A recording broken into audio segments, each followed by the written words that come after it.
এখন তারা বলতেছে মাজারে শিরিক করা হয়, মাজারে সেজদা দেওয়া হয়, মাজারে গান বাজনা করা হয়, মাজারে কে কেন্দ্র করে নেশা পানি সিদ্ধি, মানে ওনারা বলে গাঁজা খায়।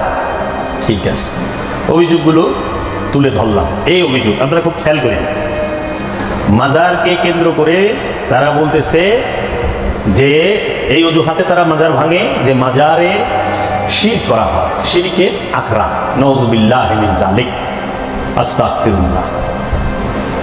মাজার কি শিরকের আখরা না শিরক শিকান্ত, মানে শিরকে ধ্বংস করার মাধ্যম মাজার, কোনটা? তাহলে আমরা একটু মাজার সম্পর্কে জেনে নিই, তারপরে আমি প্রতিটা বিষয় আলোচনা করব। এটা তুমি সরাসরি রাখবা।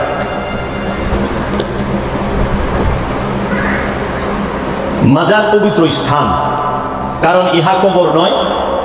কবর এবং মাজারের মধ্যে আকাশ পাতাল পার্থক্য, অবশ্য ধর্মীয় পরিভাষায়, কেননা মৃত মানুষের জন্য কবর, জীবিতের জন্য নয়। অথচ সর্বশক্তিমান আল্লাহতে যিনি ফানা তথা নির্বাণপ্রাপ্ত হয়েছেন, ইসলাম তাকে সর্বসময় জীবিত বলে দৃঢ়ভাবে ঘোষণা করেছেন। সুতরাং যিনি সর্বসময় জীবিত, তার আস্তানাকে কবর না বলে মাজার বলা হয়। মাজার কাকে বলে?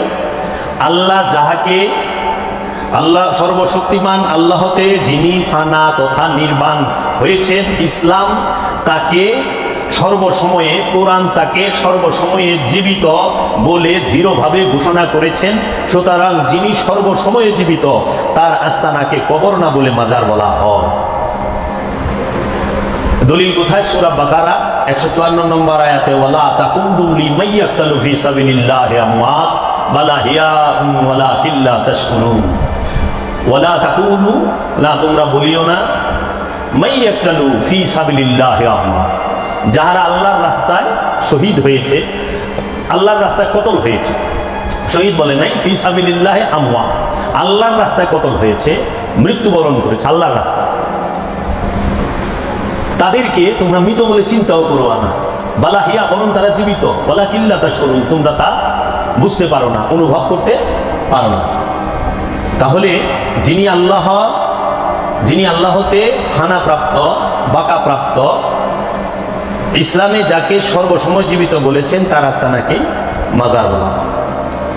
ইসলামে কবর পূজা নিষেধ, ইসলামে কবর পূজা নিষেধ, হারাম। কারণ কবরে মৃত ব্যক্তি থাকেন। যদিও আজকাল আমরা মাজার এবং কবরের সূক্ষ্ম প্রভেদ না বুঝে সমাজে অনেক গণ্যমান্য ব্যক্তি এবং নেতাদের কবরকেও মাজার বলি। ইহা আমাদের একান্ত অনিচ্ছাকৃত ভুল। তাছাড়া পবিত্র এক ইসলামের মধ্যে 73টি ভাগে বিভক্ত হয়ে গেছে। এই 73 ভাগের মধ্যে প্রত্যেক ভাগের আবার নিজস্ব দর্শন আছে এবং প্রত্যেক ভাগের অনুসারীরা তাদের দর্শনই কোরআন এবং সুন্নাহর ভিত্তিক বলে দাবি করেন। এবং অনেক সময় এই দাবির যুক্তিকতা নিয়ে ঝগড়া, এমনকি খুনাখুনি পর্যন্ত হয়ে গেছে এবং এখনো হয়। কখনো সুন্নি বা কখনো কাদিয়ানীদের মধ্যে, আবার কখনো সুন্নি এবং শিয়াদের মধ্যে, আবার কখনো সুন্নি এবং ওহাবিদের মধ্যে। হযরত মুহাম্মদ সাল্লাল্লাহু আলাইহি সাল্লামের নামে যদি সৌদি আরবে মিলাদুন নবী পাঠ করেন, তবে সঙ্গে সঙ্গে চাবুকের আঘাত খেতে হবে। কারণ সৌদি আরবের শ্রদ্ধেয় ওহাবি ভাইরা প্রায় সবাই, শ্রদ্ধেয় মুসলমান ভাইরা প্রায় সবাই ওহাবি। এখন অজুহাত কি? অজুহাত হইল মাজার কেন ভাঙা হয়? মাজারে শিরিক করা হয়। শিরিক শব্দের অর্থ কি? অংশী বা আল্লাহর সাথে অন্য যে কাউকে, অন্য যে কোনো কিছুকে শরীক করা, আল্লাহ ছাড়া অন্য যে কোনো কিছু গোলামি করা, দাসত্ব করার নামই হচ্ছে শিরক। আল্লাহ ছাড়া, খুব খেয়াল করেন কথা। এখন এইখানে তারা শিরক বলতে কি বুঝিয়েছেন? শিরক কি ভিতরের বিষয় না বাহিরের বিষয়? খান্নাসুর বিষয় তার মানব দেহের অভ্যন্তরে কলব নামক স্থানে অবস্থান করে লোভ মোহ নামক অনেক মূর্তির পূজা করা, এবং এই মূর্তি পূজা করাটাকে বলা হয় শিরক। শিরক কাকে বলে? খান্নাস নামক শয়তান মানুষের কলবে প্রবেশ করে লোভ মোহে নামক অনেক মূর্তির পূজা করা, এই মূর্তি পূজা করাকেই বলা হয় শিরক। কোন মূর্তি? লোভ মোহের মূর্তি পূজা শিরক। কারণ লোভ মোহের মূর্তির পূজা করে মানুষ আল্লাহ থেকে দূরে সরে যায়, আল্লাহ থেকে দূরে সরে যায়, রসুল থেকে দূরে সরে যায়। শিরক কাকে বলে? ছয় রিপুর বন্ধনটাই শিরক, ষড় রিপুর বন্ধনটাই শিরক। এই শিরক নিজের ভেতরে অবস্থান করে, বাহিরে তৌহিদ আর তৌহিদ। বাহিরে শিরকের কোনো অবস্থান নাই। এই শিরকের গুদামটি হলো আপন নফসের অভ্যন্তরে খান্নাস রূপী শয়তান। এই শিরকের জনকই হইল খান্নাস। এখন আপনি শিরক যদি ধ্বংস করতে চান তাহলে আপনার কি করতে হবে? নফস যোগ খান্নাস সমান 2 হয়ে গেল। নফস 1, তার সাথে যোগ যদি নাস, খান্নাস আর নফস দুইটা দুই বিষয়। একটা হলো নফস মানে প্রাণ, খান্নাস মানে কামনা। প্রাণ যোগ কামনা, নফসের যে কামনা, প্রাণ যোগ কামনা এক হয়ে গেলে তখন হয় শিরক। নফস যোগ খান্নাস সমান 2 হয়ে গেল। একটি দেহে দুইজনের অবস্থান শিরক, একটি দেহের মধ্যে দুইজনের অবস্থানকে শিরক বলা হয়। এই শিরকের কালিমা হতে নফসকে পরিশুদ্ধ করে মানুষকে ওলি আল্লাহ পরিণত করতে রসুলের আগমন। রসুলের আগমন কেন? রসুলের আগমন হচ্ছে শিরকের কালিমা হতে নফসকে পরিশুদ্ধ করে মানুষকে ওলি আল্লাহ পরিণত করতে রসুলের আগমন। সুতরাং এই শিরক হতে মুক্তি লাভের আশায় সৌন্দর্যের অনুসরণ তথা দায়মি সালাতের নির্দেশটি দেওয়া হয়েছে। যদি কেউ শিরক থেকে মুক্তি হইতে চায় তার অবশ্যই দায়মি সালাত করতে হবে। শিরক কি ভিতরের বিষয় না বাহিরের বিষয়? শিরক ভিতরের বিষয়, বাহিরের বিষয় নয়। আল্লাহ কোরআনে বলছেন সূরা নিসার মধ্যে, আল্লাহ সমস্ত গুনাহ মাফ করবেন কিন্তু শিরকের গুনাহ মাফ করবেন না। আল্লাহ কোরআনের মধ্যে বলে রেখেছেন, এই যে আমার হাতে বাবা জাহাঙ্গীরের লিখিত শব্দে শব্দে হুবহু কোরআন, এই কোরআনের সূরা আন-নিসার 116 নম্বর আয়াত আল্লাহ বলতেছেন, ইন্নাল্লাহা লা ইয়াগফিরু আন ইউশরাকা বিহি, নিশ্চয়ই আল্লাহ তাহার সাথে শিরক করার অপরাধ ক্ষমা করিবেন না, এবং উহা ব্যতীত যাহাকে ইচ্ছা তিনি ক্ষমা করিবেন। এবং কোন ব্যক্তি আল্লাহর সাথে শরীক করিলে সুতরাং অবশ্যই সে সুদূর বিভ্রান্তিতে পতিত হইবে।